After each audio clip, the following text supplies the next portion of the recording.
Hello and welcome back to the Apprentice one-to-one podcast. It's been a while since we've popped a podcast out on the channel, and that is because we have all been very busy in the day jobs, and also it's coming up to event season. I'll speak a little bit more about that later on in this recording, but just to say we are coming back very soon to finish off the design question that David Powell had set, and we were running through that solar scenario. And having been at the NET Celebration of Skills event yesterday, we met one of the learners who was actually in the final of that competition, who's been following along and is keen to know how all that plays out. And it's reminded us that we need to get back on with that. Dave and Richard were there as well, and we are going to come back, hopefully within the next week or so, and just button that one up. So bear with us on that front. I thought this week we'd run through an update on Apprentice one-to-one and exactly what we've been up to, and the facility we have here as well at the Academy. It's been a while since I've done a little run around, and things have changed thanks to some of the incredible supporters of the community and some of my own efforts here as well. And you'll see behind me on this wall we've got some of the Proteus gear which they kindly sent in for the Golden Ticket event, and we'll speak a little bit about that further on in this podcast as well. But first and foremost, just to speak about the event I attended yesterday. For those of you who weren't aware, there was the NET Celebration of Skills event. So that's the organisation that runs AM2. And every year they put together this skills competition alongside a group of sponsors, Doncaster Cables, the NIC, Skullmore, and some other brands as well who I'm probably forgetting, so apologies on that. That's the trouble when you start naming things and people, you often forget somebody and cause some upset, so apologies. But it's a fantastic event. There's a load of entrants who get involved with their training providers and colleges and then go through some skills tests, and the winners kind of work their way up through the regional finals into the national final, which is in a couple of weeks' time from today. And I thought that was a great initiative by NET to have all of the competitors there without knowing who had won, with their families. It's just a really nice environment to actually celebrate their achievements. And there's been some epic work that's taken place, and it was brilliant to see the pride that a lot of young people have and retrainees coming into industry as electricians of the future. You know, they're striving to attain those standards and reach those levels and help better themselves and industry alongside them. It was really evident their passion and commitment to that. Sometimes when we're in the social media space, you see a lot of the negative aspects of industry to the point it oversteps that mark far too often, and we start bashing our own trade. And often the people put front and first in all of that is the youngsters who are out in industry. And I just want to echo a lot of the comments I've made in the past, that these people are generally hardworking, keen and dedicated as all prior generations before. And it's up to us as the older people in industry to lead by example, provide them with opportunities, support and guide them, rather than diminish and belittle them along the way through their training. The gold card today means as much as it ever did. The qualifications today are as hard and as difficult as they ever were. The fall in standards is to do with gatekeeping of 10 to 20 years prior, up to perhaps 3 or 4 years ago. And thankfully now industry are coming together, as NET showed so well in their event, and working with each other to improve those standards, qualification frameworks, and keep the electrical industry for electricians, because there are wider political things going on outside of our industry where other stakeholders and other areas are trying to get involved in solar PV and electric vehicle charge points, and it's the gatekeepers at TESP, the NET, the ECA, the NIC and NAPIT who fight our corner very often to ensure that that doesn't happen. So if you are an electrician out there and you're not involved in the EV and PV space, do think about it. It is a great area to grow your business. There's lots of people coming into industry who are really keen to get involved in those spaces, and it's well worth considering if you haven't done so already. Speaking personally about my own business, I was a begrudging member of the solar PV revolution. Those of you who follow my Max Baggy Allison YouTube channel will know this already, but it was the younger people in my company who really wanted to do it, so I gave them the platform and the pitch, if you like, to go out and execute their skills and ability and get on with it. And I've got involved along the way, and it is actually quite enjoyable. I will admit I keep off the roofs as much as possible, but all of the other stuff around inverters, the battery storage, the distribution circuits, and everything else that's involved with a solar PV system, it's been a breath of fresh air to my electrical career to start off dig into the technical side of that and then get involved with all of the day-to-day installing of the systems as well. It's really easy to become an industry commentator when you're in the social media space, and I've been very aware of that myself. I don't want to become that person. I want to stay active in industry know about these things, install it day to day, and be a working electrician for as long as I can. I don't want to be an expert on the internet. There are loads of those in the electrical social media space already. They've filled that up to the brim, and I'm not joining that game.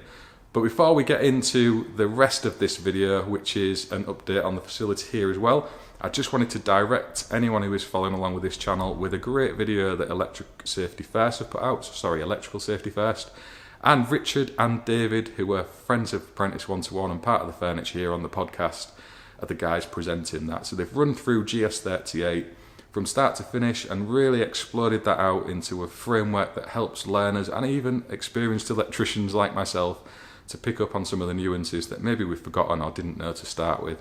And there'll be a link in the description to go off and check that out. It's well worth 10 to 20 minutes of your time to watch that through and show the guys some support. They've produced and edited that video themselves. I'm super impressed, having been 2-3 years now doing YouTube and other social media content, and the struggles I have with editing. First time out, they've absolutely knocked it out the park.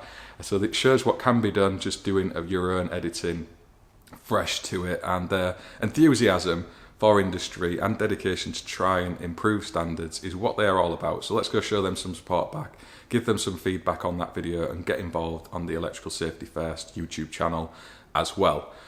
Here at Apprentice 1-to-1 Academy, I'm going to spin you around on the camera now. We'll run around and have a look. If you're listening to this, you can watch on Spotify or on YouTube. The video is there, but I'll try and describe things as best I can along the way.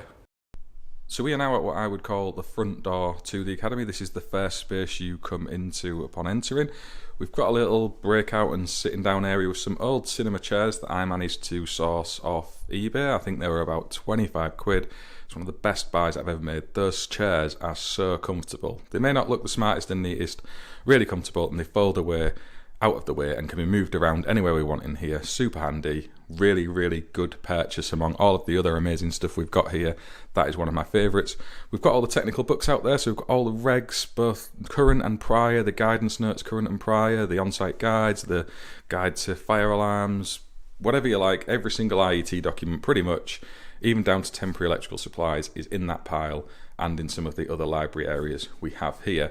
This space is primarily for containment and setting out. You can see we've got our single phase board up on there. We do some single phase testing on here as well. I was doing some the other day with a learner, and you can see we've called that DB5. It's another Proteus board. That's one we've sourced ourselves.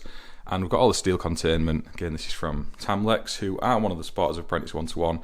But again, we purchased all of this.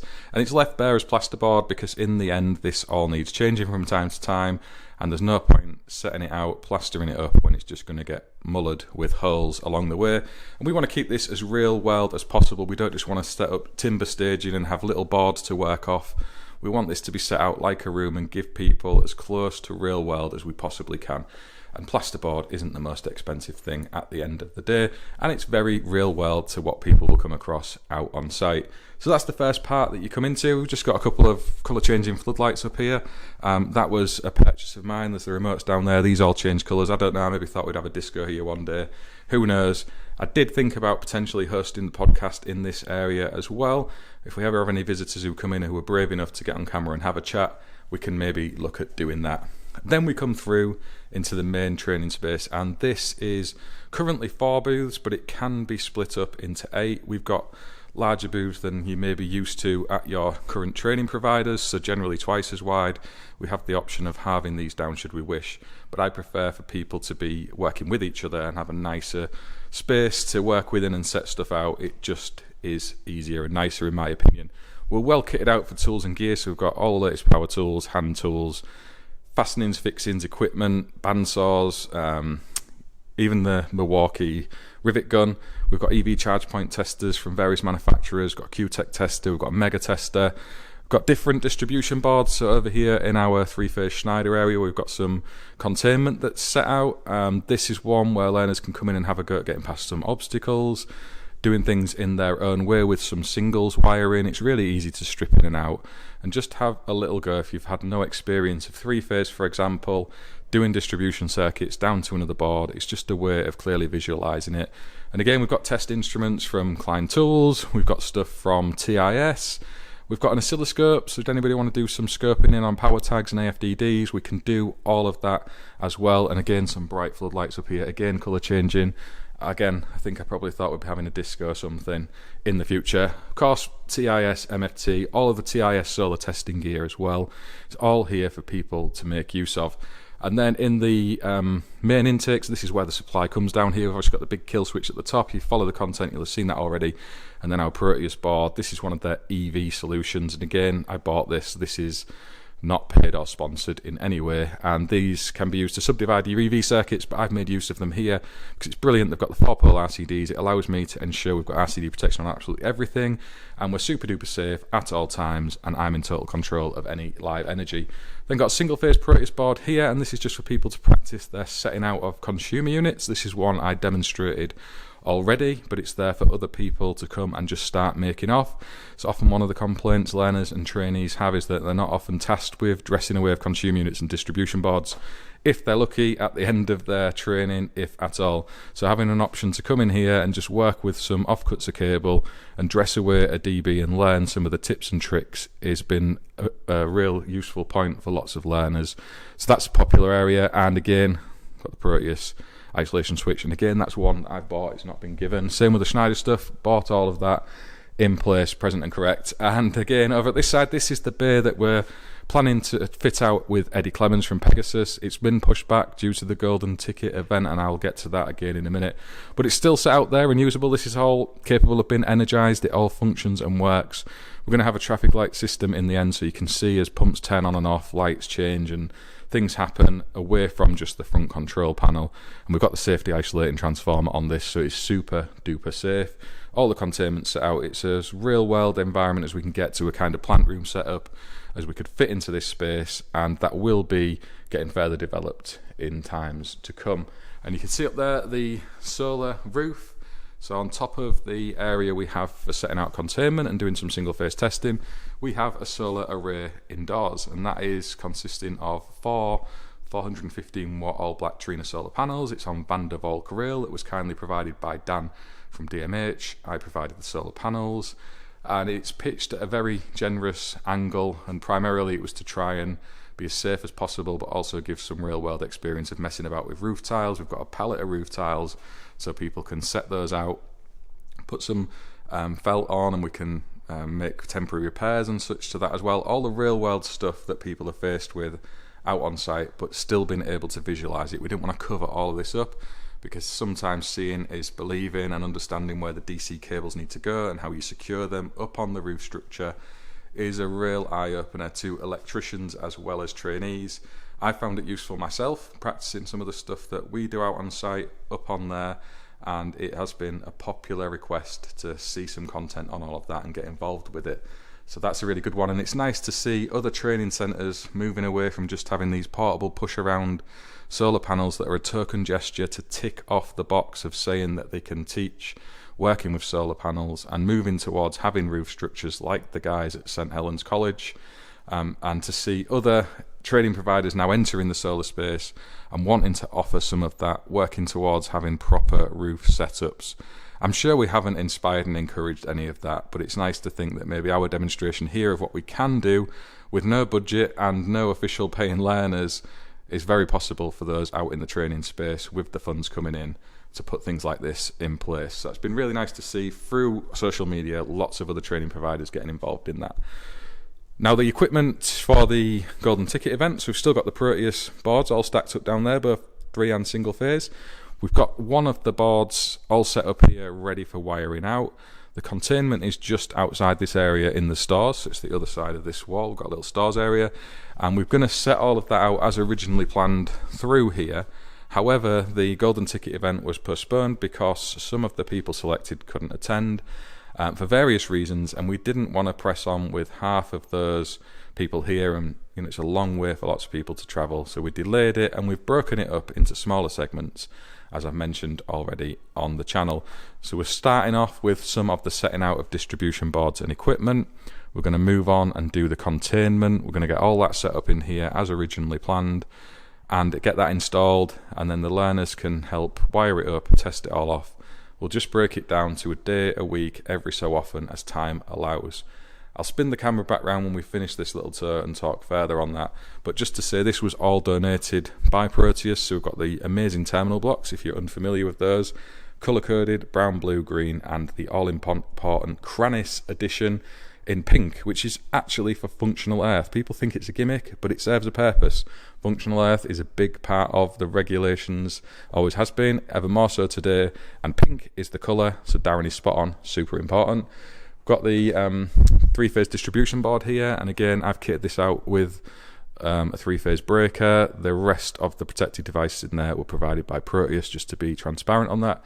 And we've got a little single-phase board here to accompany it, and again that's got the main switch, SPD and RCBO, which again was provided by Proteus. So the idea with this is to show the options that are available for us as electricians when we are installing our electrical equipment. So we're going to bring a supply in through this isolator switch in tails, up into the distribution board, and then we're going to wire out again for a single phase feed, but bringing it through these terminal box and into this distribution board up here as well. Now that's probably not how you'd set it out in the real world, is the argument people could make, but it's more to visualize and show the different challenges you faced when working at a main intake area, both single and 3-phase in the same area. That's the way we're approaching it for now. We may eventually split that up into something different. And over at this side, we've just got some older equipment, because that's often things people don't get exposure to out on site until the very rare times now. And there's a lot of knowledge that's leaving the industry around all of this stuff. So it's just to try and explain how this works, if you can still service and maintain it. And we've got other products waiting to go on this wall as well to further build that out. And thanks to the people who've sent that in, so in this case it's Richard Byrne from Byrne Electrical Limited. He's provided most of this stuff on that wall. Some of the other bits we've dropped in there as well. So that's often something we overlook as electricians, sharing that knowledge of the past into electricians of the future, so they know how to maintain and service this stuff. And that's kind of it in here. You will have seen on the outside of this wall, so the other side of here where the solar panels are, we've got our inverter and battery storage system from ICS, so that's out there as well. So we can give real world training on a battery storage system and an inverter and show how all of that wires together. So I can get my coffee back now and put my arm down for a bit from carrying you guys around having a look at this here. It's one of those things that just kind of built from nothing. I often get asked, where does the focus and things of Apprentice 1-to-1 come from? And the truth of that is nowhere. It just kind of follows this path that it has done since I was sat in the garden in 2020 and thought I'd link a few people together to try and help get them back into work. And as these things get more known and develop further, things grow and spiral.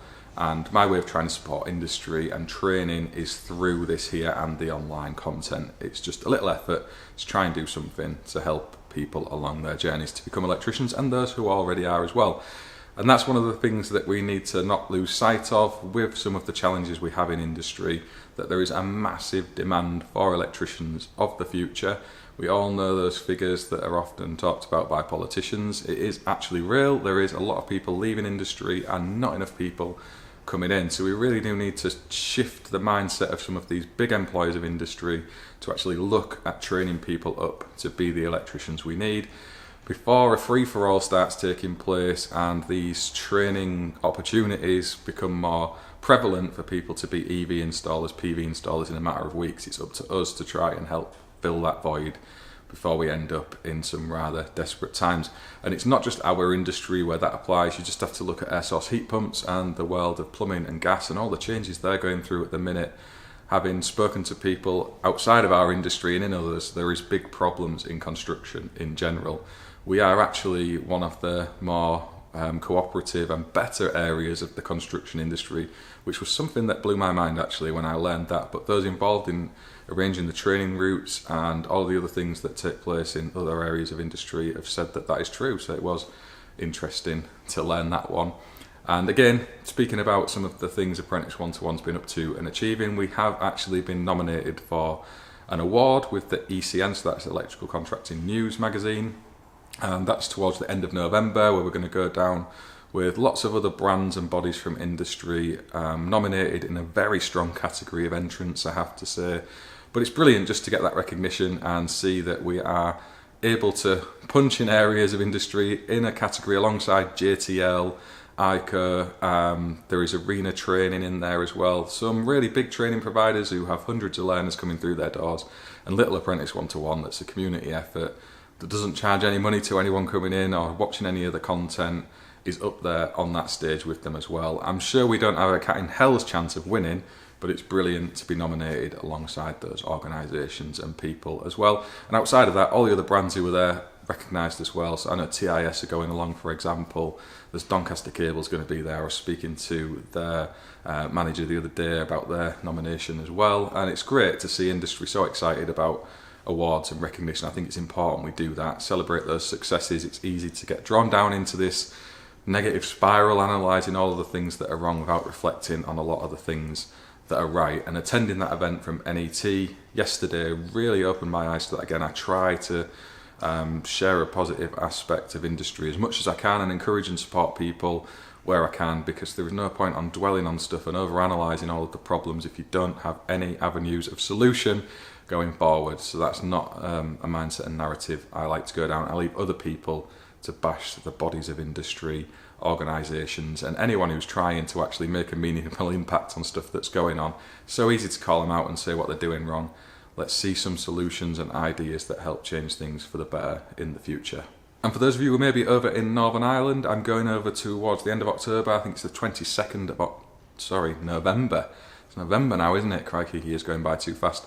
22nd of November, I'm going over to Northern Ireland. There's an event that SparkSafe, the EET, are putting on, and that's got lots of people from industry again. I know the guys from Napit are over there.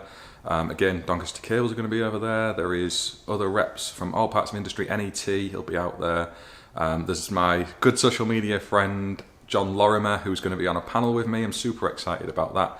And the absolute legend of industry, the man himself, Gary Hayes, is going to be on that panel too. And I'm really looking forward to sitting down with those people, having a little chat, seeing what the event's all about. It's a full day, so I'm sure it's going to be really interesting. And right at the end of it, I'm going to give a little speech or presentation on my experiences moving into the renewables and solar space. So that is a bit daunting, speaking in front of a group of people. It's much easier to talk to one camera, even though it may be getting viewed by lots of people. So that's a new one for me, and we'll see how I cope with that at the time. I'm sure it'll be absolutely fine. At worst, nobody can understand my northern accent anyway, so they won't know a word of what I've said. And yeah, that's kind of where we're at with Apprentice 1-to-1 and everything else. As I said, the guys are going to come back and we're going to finish this design series. We want to carry that on. We've got some other examples and scenarios coming forward. I know Mr. Bridgman, Neil himself, has agreed to come on and put something forward, hopefully around the design of his house, because I know he's done it on electrical OM and we can make sure he's done it right, because I have some serious worries about that. Now, jokes aside, Neil's an absolute legend of design. He doesn't say often enough on social media the things he gets involved with out on the rail industry, and it'll be really interesting to get his insight on design, having managed the projects and scope of works that he has. So it'd be great to see that aspect of things as well. And anyone else who wants to come on and speak about that or anything else, there is an open door to come and do that anytime you want on the Apprentice 1-to-1 podcast. If you want to come down and use the space here, it's totally free of charge. It's available for absolutely anybody to come and use. So if you're a learner and you want to come and spend some time here and take in a bit of knowledge and support bespoke to something you're struggling in, we can help make that happen. If you're a content creator and you want to come and use this space to help make something for your channel and social media platforms, you are more than welcome. I've put this here for people to use, for industry to get benefit from. It is not for me. It's just a way of trying to give back a little bit, and hopefully it does that over the next few years along the road down there. I know the guys who've been helpful with the Golden Ticket event, probably a bit disappointed that it hasn't happened. It's just one of those things when you have big ideas in the area of the UK we're located in, it is difficult for people to get a full week off work. It's difficult for them to travel here and pay for their accommodation. I totally get it. I understand the reasons those people couldn't make it in the end. And I think breaking it down into those smaller bite-sized days here and there makes a lot of sense. And we're going to get on with it. I've had a really busy summer. As I said in the day job, we've moved into the renewables industry, solar PV. A lot of my time has gone into that. I've had to make sure that that is in order and functioning correctly, because without that, nothing else can really happen. And now we're kind of at the end of the summer period, towards the end of autumn, heading into winter, and a lot of that is going to be scaled back due to the nasty weather we suffer in the UK. So I'm going to start having a bit more time where we can look at doing stuff in here as well. We'll get some people down here, hopefully record some content with them. Lots of people don't want to be on camera, don't want to be on social media.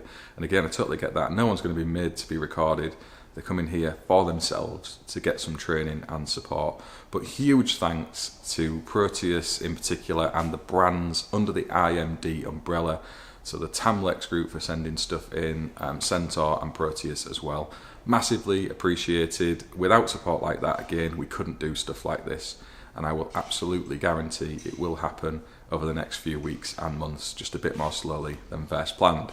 Thank you all for taking the time to listen to this podcast. If you've got any questions in around anything I've said or shown you on this video, please do drop them in below or through other social media platforms where I'll share this more widely. And hopefully next week, the guys will be back, David, Richard, maybe Craig as well if he's available, to have a chat through the closing up of the solar design series. Have a great day, and I'll see you all again on the next one.